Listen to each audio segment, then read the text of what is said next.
Welcome to the Artist Loft, the talk show for all artists. Join us each show as we spotlight a variety of different creatives, hosted by the Florida Arts Network, with Richard Sosa and Frank A. Ruffolo.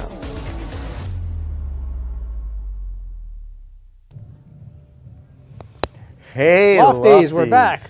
How's everybody doing? The trio. Have you missed me? Yes. Oh my gosh. Yeah, Let me welcome tell you. back. Thank you. And I think I just disconnected my little mic. Hello? Hello? Hello? Hello? Here we go. Okay, yeah. Experiencing technical difficulties here. You shut off my mic for the rest of the show? Yeah, no, it's been crazy. Well, why? Tell us why. I've between work and moving and Hello. and my wife's broken wrist No, and just- getting married. Yes, and getting married, but that was back in December. Was that long? Yes, December 2nd. Oh, I feel like you've been on a honeymoon this whole time. We have been. Ow. Oh, sorry. I don't want to hurt your wrist. That would be two wrists. That would be. I know we'd get nothing done, you know. But Okay. yeah, so it's good to be back. Got a slightly different setup. We've been experimenting with the setups. We did one in the other studio. And we have a new co-host. Yes. You do? Yes. Oh man, come on! I wanted to do this big announcement and everything. You stole my thunder. So we have a new co-host.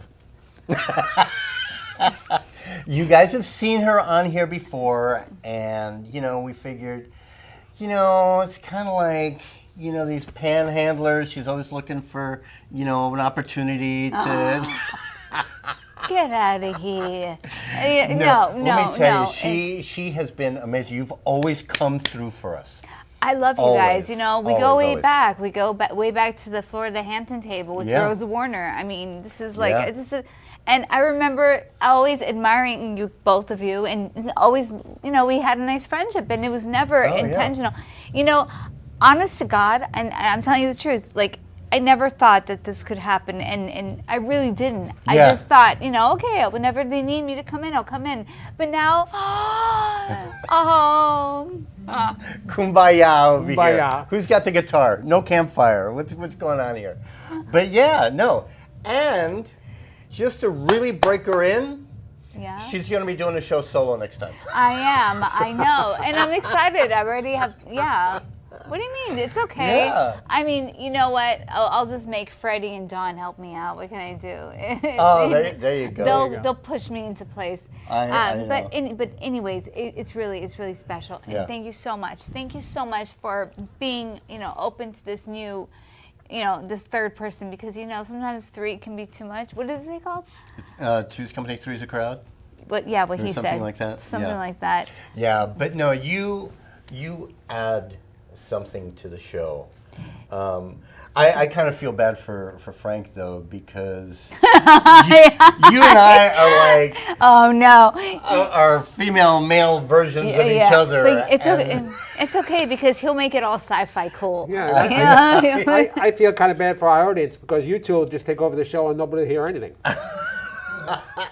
Okay, see, Oh. that was his way Yeah, of saying, right. I think it's time to introduce It's our our guests. guests. I think. Well, But before we Before. do, okay, I want everybody to go to our website, floridaartsnetwork.org, and go to our page. Take a look at all the different ways that you guys can help. We have a fundraising link there because we need money to get the stuff done that we want to do. So, but we also need help with other things. It's like I was thinking today, the website and the scheduling and all this. and the All this content crazy and the stuff. people, Yes. and we want to do our very best to bring the best of the best to you, and you can be a part of that, don't you think? Absolutely. And remember, we are a 501c3, so any gifts are tax deductible, whether it be cash, other gifts, property, whatever. Gold, Property. Gold, Yeah. Bitcoin, we'll take everything. Gold, Bitcoin, yeah. We'll take just one Bitcoin, no big deal. That's just one coin. I know. What's it, about 90 I'll grand hold it right for now? you. Yeah. It's 80,000. Yeah. Yeah, something like that. It's 87. Yeah, 85, something like that. 86, somewhere Yeah. there. All right. So anyway, before we get going crazy on Bitcoin, which is I still can't wrap my head around it. You know, so can't? it doesn't exist. It's something that doesn't exist. But Yeah. anyway, so without any further ado, let's bring on our guest. Where's our horn? Oh gosh, should I just Oh, do that on was television? a horrible horn. Oh my God, Alicia. Okay, but hold on. I think that was even worse. That was even better. All right. No, that was better. Okay. Kind of. We do need to Yes, introduce. but hold on because she's the queen. She definitely is the queen, and we're gonna get to that. No, she is not royalty, but she is, or she was. Okay, I think So was Queen she went Elizabeth. she went the way of Prince Harry. All right, let's get with the program, guys. Oh gosh. Back to the program. Yes, Vivian Orozco, how Hey. are you? I'm doing great. How are you? Thank you for That was a being heck here. of an intro. Thanks. Did you get the horn? I got the horn. I got twice the horn with both of you. Now your turn. So how have you been? I've been doing great. It's been a very eventful time since I worked at the Renaissance Festival, to say the least. Yeah. Yeah, it has, and we go back a ways. Way back. Also Florida Hampton table, Yeah. back to the Rose Warner days. That was, Yeah. I remember being an aspiring filmmaker and going, gee, this looks like a cool place, and showing up at the diner and meeting everybody. Yeah, You that know? was back in like What was we that, started. 84 Diner? Yeah, 84 I was at Diner. It's 84 not there Diner. anymore. It's such a shame. I know, Because I heard would it love shut to down. go back or find another place like that. We do. We are in a place like that. Even better. Huh? The studio. No. I mean, we can all get together, Oh. for the networking like we used to. We used to do it once a month. It was But- amazing. That's where we all met. That's how we all networked. So Yeah. you were in an aspiring. This was what, like 15 years ago, 10 years ago or gosh. so. And now Yeah. tell us about your journey. I think it actually has been that long, believe it or not, because Yeah. I started my company in 2012. Because it was funny because I was doing work on it today and I was like, oh, 2012, it's been some time since I Yeah. started that. And I think I joined the table a couple years after that to look Yeah. for networking opportunities. So crazy how it's long it's crazy. been. But yeah, after I left the Renaissance Festival, I actually moved to LA for a while. I lived in Los Angeles for 4 years. I'm back in South Florida again. I'm happy to be back here, where I can find good Cuban food and good Colombian food. Oh, there Both you of which go. are scarce in Los Angeles. Or you can find it because you can find just about anything there, but it's not the same. Yeah, no, it's not. Go to a Cuban restaurant, get yourself a nice bistec empanizado, Yeah. arroz, frijoles, flan, cafecito. Exactly. go. Yes, I had to teach people what a cafecito was. I introduced that over. But yes. So I spent a lot of my time there. I was looking to get into the film industry there. And of course, I have excellent timing. My timing is so good that I went there in January of 2020 right before the city got shut down because of the COVID pandemic.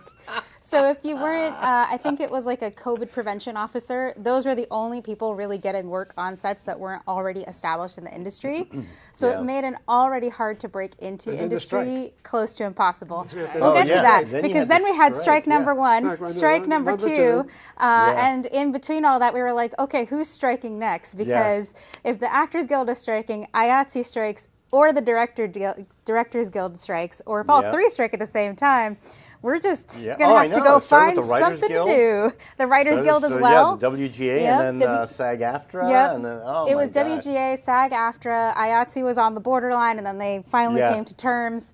it was a big So mess. you had no writers, you had no actors. Yes. You had no crew. So, well, almost had no but crew. did you utilize that for creativity at all? Okay, so I did. I tried. Unfortunately, during COVID, I went through it was a transitional period of being depressed, missing home, not having anything to do, and having no source of income because it was also hard to find work outside of like the industry, outside anywhere, pretty much, like in any industry, because everything was shut down. They didn't want to hire new people. They didn't want anyone to come into office because of COVID.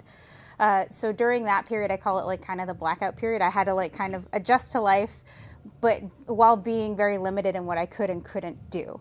And then after that, I finally was able to get work, and I was able to kind of get myself off the ground and started pursuing more creative things. And that was when I realized exactly how much harder it is to get into the industry out there. It's incredibly difficult, especially, and it's funny because I actually ultimately kind of got into the industry through a company that basically what they did was they're the in-between guy, a rental house that sends stage lights to big productions. I was working actually under it was owned by a big name gaffer in the industry. But even then, the people that I had dealt with, I've had some interactions that were like, I was basically treated as less than because of being female and the assumption that I knew nothing of what I was talking about. Yeah. And you're from Florida. And I'm from Florida, yeah. Oh, the way that when you tell people you're from Florida and Los Angeles, they gave me this look like, oh, I'm so sorry, you just arrived from a third world country. And I'm like, well, actually. Yeah. Wow. Pretty much, but Florida has had a reputation like that for the longest time.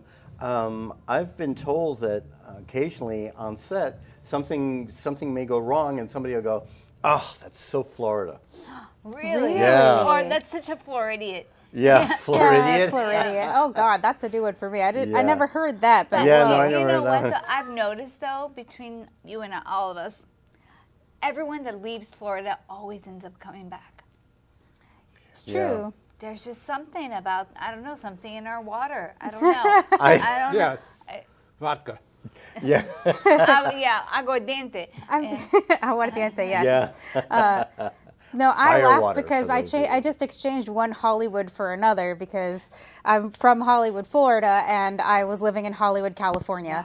So it's just a matter of changing states. I honestly, if you were to ask me which city I loved better, I would say that I actually love both the same. They each have their own charm. Yeah. And I think that like recognizing the difference in character is really important. You know, I will say that one of the things that I did love about LA is that there's a lot more niche things out there. So if you're into a specific hobby or something like that, it's easier to find out there than say out here. Here you have to look a little harder. It's not to say they don't exist. You just have to look a little harder. They're not as readily available, let's say. But you found that being in the film industry was very hard. That's a it was difficult very niche. hard. And it was so hard. I lived next to Warner Brothers Studios, and I still couldn't get a job there. You know what? I was across the street. Maybe you should have done what like Steven Spielberg does. He would sneak on the set and like sell hot dogs and stuff like that during breaks. And, Yeah, that's you know what, I didn't think about that. I Really? should have thought Yeah. that through. Yeah. A lot more of my stuff was basically just talking to people, networking. I was able to attend a few events through my job at the lighting warehouse, which was fantastic. I was really pleased, and I won a bunch of stuff. In the raffles, but I think going to LA, you definitely have to have a goal and a purpose. The other thing that I think is important is if you're coming to LA, realize that it is very expensive to live there. My one bedroom cost $1 bedroom, 1 bath. And that was me going, I don't want a roommate because the first roommate I had was not great to put it nicely. And that was, it was bad enough for me to go, you know what? Cats is enough. I'm just going to have cats. But anyway, that little apartment cost me about $2,500 a month when everything was said and done. Yeah. And you don't even get your own in-unit washer dryer. Wow. You have communal laundry with all the rest of the peasants that you're in the apartment with. So Well, you know what? It's kind of like that here in a lot of areas. It's like that now. it's Yeah. getting that way, which is sad because that was one of the things I was like, it was such a culture shock in Los Angeles to go there and do that. I was like, well, if I were to rent an apartment in Florida, it would come with a washer and dryer. I don't understand why we're doing the communal washer and dryer thing. you know. Did you have air conditioning? I did. I actually went out of my way to find a place that had central air conditioning because apparently outside of Florida, central air conditioning is a luxury, not a necessity. Really? Yes. So, Wow. So it wasn't like an AD there with a fan going. no, not quite like that. No. Oh man. But ultimately, I did find a creative niche because I still wanted to make films and create stuff, and it was interesting to kind of try to find a way to do that without the support that I had out here. Because here, I could call people. I was like, okay, hey, I want to do a short film. Let's meet on Saturday and let's just shoot something cool, you know? And I'd be able to round up people and we'd get it done and it'd be a great time. Out there, it doesn't work like that unless you really know people. Yeah. But fortunately for me, I was able to find a niche within the, I got into Dungeons and Dragons.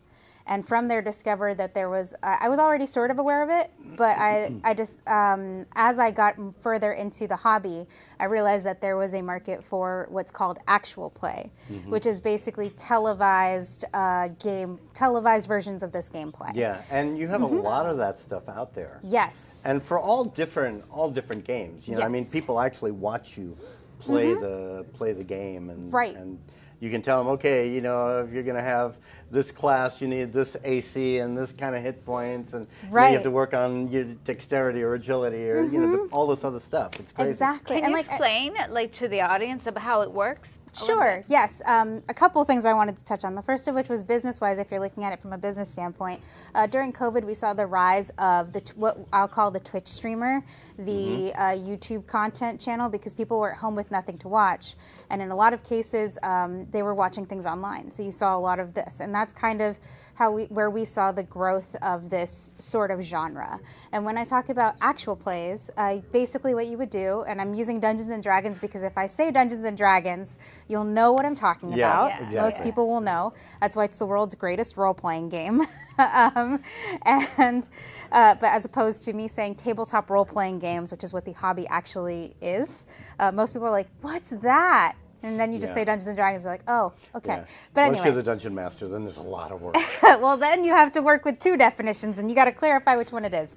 But anyway, so the idea is that you basically gather people at a table. Some people will meet in person, but a lot of people, because of the virtual nature of COVID and not being able to meet in person, found ways to do this virtually. So you can do that, gather physically or virtually, to play a tabletop role-playing game.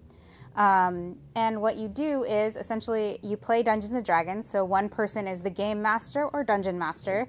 They create the world and we'll sometimes create a backbone for the story. And you have anywhere from 2 to 6 players who play out a story for the audience. Think of it as like it's basically collaborative storytelling with a few more rules. Oh my! Do Okay, people, we'll have more. Yeah. We'll have more from Vivian right after this. Right after this. Frank A. Ruffolo, a renowned author and screenwriter known for his books such as 10048, Blue Falcon, Memoir of a Soldier, and his latest, Samuel of Sarah. Check out his website, frankaruffolo.com, for more info or purchase his books on Amazon.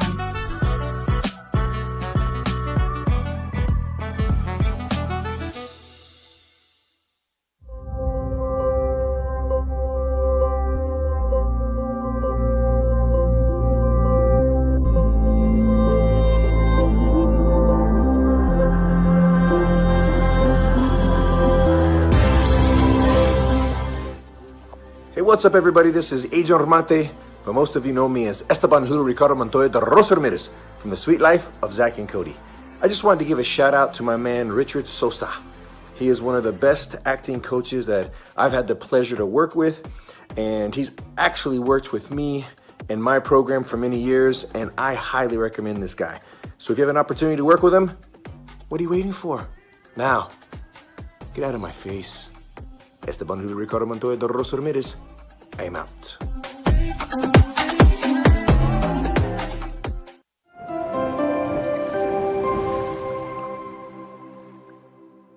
If you Google me, I'm the first thing that comes up. Oh, welcome back, Vivian, right? Yes. Yes. So good. So yeah, the whole Twitch thing and the role-playing game, it's you can go on and on and on about that kind of stuff. Oh, yeah. For days. But I do want to talk to you about your filmmaking. Yes, I did not stop making films. No, you did not. In no, you fact, oh no, she didn't. No. You have a documentary. I do, actually. I'm very pleased. This documentary took me a while to put together and to shoot. It is called remember. Between Myth and History, Florida Renaissance Festival. Yep. And just recently, it actually was approved to be on Amazon Prime, so you can now find it on Amazon Prime. If you look it up, you will find it under Between Myth and History. It has a picture of me in my full princess garb and my very good friend Adolfo J. Herrera, who played King Ferdinand of Spain that year. I was playing Joanna of Castile, an oft misunderstood historical character. Especially, don't get me started on the Spanish princess. I was very angry with her portrayal in that, but that's a whole other kettle of fish. Anyway, so That's a whole other kettle of fish, boy, I'll tell you. anyway, so A little Southern charm in that. Yeah. So basically, the documentary follows the journey of 9 people, all of whom are performers at the show, from the audition process all the way through the festival season. And and while you're watching this journey, we talk a little bit about the Renaissance Festival, the history of Renaissance festivals, and a little bit about why it's so important to us. And, you know, I'm really glad that I took the time to make this film. It was my first feature-length film and my first documentary. So I learned a lot. My crew learned a lot. Yeah. You know, and it was pretty... I absolutely can say that everything that could go wrong did. In that film. You know, we were a low budget, no budget, and there were days that I just was like, why am I doing this to myself? Yeah. But when that film premiered for the first time over at what used to be Cinema Paradiso, I think it has another name now. It was purchased by someone else out in Fort Lauderdale. Oh. Savor. Yeah, Savor. Savor Yeah, Cinema. it's Savor yeah. Cinema now. That I was able to like premiere it out there, and everyone from the show came during show season to watch it. I'm actually really glad I did that because a number of people have actually passed on since the film was shot. Wow. So this footage is like footage that people will have. A legacy. It's a legacy that they're leaving behind. Wow. Of you know, their names, their music, their work. So and a lot of people have reached out to me thanking me for that and asking, you know, when it's going to be on Amazon Prime, which drove me to like hurry up and get it out. Yeah. You But know? before that, you had done a bunch of short films, right? Yes. So going from regular short film format to documentary, yeah, that had to be crazy. I think the big thing there is that I was doing narrative short films too, so it wasn't just a length change, it was a complete change from the narrative format that I'm used to. Yeah. And filming documentaries is so difficult, and I understand why the people that do it for a living, you have to be passionate about that content. Yeah. Because we filmed for, I think, less than 6 months it took us to film all our content, because we filmed the show from beginning to end, right? And then we had to edit all of that content. And part of the editing process is going through what's good, what's not. And that took us the rest of the year. Like the film, we weren't able to actually get that out until like a year later because of how long it took us to just go through that footage. And that was only half a year. Some people will spend a couple years somewhere filming documentary footage and then put a film together from that. So it's a very intense process. It is. And people don't realize what's involved in making a film, in any kind of film. It's true. It's insane. You know, you got like for a lot of films, you get 6 weeks of shooting, Yes. but you've got all this pre-production time, and then you got all the post-production time, and that takes a year or more. And that's where a lot of the magic And happens. the Yes. writing Right. style is completely different from a narrative film to a documentary. Exactly, especially because we had to do separate. We had to have separate voiceover work. We had an actress that came in, and we had to record her voicing over the narrative parts. Because we very much did a little National Geographic style, where there were narrative bits that were informational, documented the points in the process, and sort of brought everything to a really nice conclusion. You know, and that's without factoring in budget, to give people an idea of like what a film budget looks like. I was putting together a speculative trailer. And for those that don't know, a speculative trailer is literally just something that you put together to show to the people that have money, like producers and networks and things of that nature, as a proof of concept, to show this is a really good idea. You should give me money so I can make this idea into a reality. Other people will put, for TV, you have something called sizzle reels that you can put together, which is just like great scenes from your show. But for this one, it was for a contest. We were entering a contest, and we had put together a cute little like film about two supervillains raising a kid in suburbia. And we documented, I think it was 1 minute worth, 1 minute. You had 1 minute to show them as strong a speculative trailer as you could. And that was part of your 3-minute presentation. So for 1 minute of a speculative trailer, that cost me and my business partner at the time, between the two of us, it was $1,500. And that was operating at like calling in favors, having people work at reduced rates, shooting a shorter film day. So just, that's how much it costs for 1 minute. Wow. Imagine how much it costs for like 80, 90, 120 minutes, you know? Yeah, well, that's when you get into the multi-million-dollar budgets. Oh yeah, it really put the cost of filming into perspective, and I can only imagine it's more now because inflation and all of that. But yeah. Yeah. Oh, just to get an attorney and a line producer to put a budget together and everything, it would run you about $50,000. Exactly. There you go. Yeah. Yeah, it's pretty crazy. Yeah, one attorney's like, it's $350 to have me just, on call. I forgot there's another term for it, but yeah. So yeah, retainer. Yeah, retainer. Yeah. Thank you. That's the word I was looking for. Because you want somebody to do all the contracts, and it's got to be done right, and it's got to be an entertainment attorney, not just any specific. Attorney. Yeah, it's crazy. Yeah, so when you talk about the process, it is very long and in-depth, but I think it's worth it as an artist and a creator when you see that final product, make it to the big screen or to make to Amazon Prime, and you can tell people, I did that. Yeah. Because one of the things I didn't get to mention is before it was on Amazon Prime, I actually had physical DVDs of this. Like I went to a supplier and said, hey, I would like to make X amount of DVDs. And I spent it came out of pocket. I think it was like $500 to make a limited number of DVDs. I designed the cover myself. I still have a copy of the original. DVDs, I've heard of those. Way back in the day. Yeah. Now, have you submitted into festivals and things of that yes, sort? Yes, it was a selection at FLIF. FLIF. Oh, yes. Okay. Mm-hmm. At FLIF, at the Fort Lauderdale International Film Festival, right after it came out. She should submit it to Flow, where it's women, it's for yes. women. Absolutely. Well, you can always do it for next year. Yes, well, I can also submit something new for next year too, because I have a lot of new content that and new works in progress that I have. Well, that's what I want to know. What are you working on now? Well, because we've got like 2 minutes, I think. 2 minutes. Yeah. Currently, I'm working on Bridgerton-esque style short. Mostly, it's an expansion of an actual play that we're working on called Good Society. Okay. The game is basically based on a Jane Austen novel, but with the Bridgerton hype, we're sort of transforming it into a pseudo short film of that nature. Okay. That falls into that vein. It does not take from the story of Bridgerton.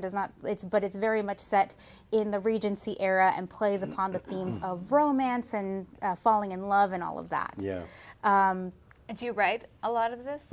This one is collaborative. So because it's a collaborative storytelling, I'm telling it with a group of individuals, so I don't do the writing for that. Okay. The other story is an ongoing story that I feel like it's kind of cursed to sit in limbo forever, but it's an ongoing story. It's a little horror story of a vampire horror story that basically it's two kids find out they have supernatural powers and have to they have to save the world, but also, face the horrors of their past in the process. So those are interesting to write. I'm working on a horror script myself. Mm-hmm. I'm like 2/3 the way done. Yeah. So, but oh my gosh, we well, that went away like in like 20 and back. Yeah, no kidding. It's like, wait, didn't we just start like 5 minutes ago? Right? What happened? But so now, but we have to wrap this up. But we definitely need to get you back on the show. Oh, sure. I'd love to come back. Yeah. That'd be great. In costume. In costume. Yes. Half of my costumes are in Los Angeles, but I do have a Regency costume I can show up in. There you go. So, Vivian, thanks so much for being on the show. And it was Thank great you. to see you again and catch up with you. Yes. Oh my gosh, absolutely. We'll have to stay in touch. Yes. Thank you so much for having me. I love being here. Thank you. Yeah. Thank you. All right. Let me tell you, yeah, we've known Vivian for a while, and oh gosh, we It's could like go a reunion on. right now. Yeah, it is like a high Right? school reunion. God bless Rose Warner. You know? Let me tell you, so much. All this is happening because of her. It's incredible. Yeah. Did you see the legacy that we leave behind? Yeah, We've got a screenplay going, and it was because of her. yeah, on human trafficking. So, Stuck in Traffic. If you want, if you think that you can help us with that, you a producer out there, are you an investor? Contact us on our website, FloridaArtsNetwork.org. Yeah, let us know. I'll send you a copy of the pitch deck. Jump on the train, guys. Get in traffic. I mean, not that kind of traffic. No. All right. So, FloridaArtsNetwork.org. Check us out, and if you can help in any way, we would really appreciate it. And remember, we are a 501c3, and any gifts are tax deductible. And I guess we'll see you. Well, you'll see her. You'll see it. Next week. show. You'll Frank see and I. me next week. Yeah, you'll be here in spirit. Yes, we Yeah. will be here in spirit. Where are you going, by the way? I'm working a concert that day. oh, that touche, darling. I can't. Yeah, I couldn't get out of it. He's going to be in a concert. He's going to be on funds or Mediterranean. Yeah. Yeah, on the Mediterranean somewhere. Celebrating our 50th. Wow! Congratulations. Yeah. Yes. Thank you. That's a big deal. 50 years. Oh my gosh, Chris, I don't know how you do it. All right, guys, we will see you all next time. Toodaloo. Thank you for watching The Artist Loft. Make sure to tune in next time for another great show. A show that was produced by Ant Media Productions and hosted by the Florida Arts Network with your hosts Richard Sosa and Frank A. Ruffolo.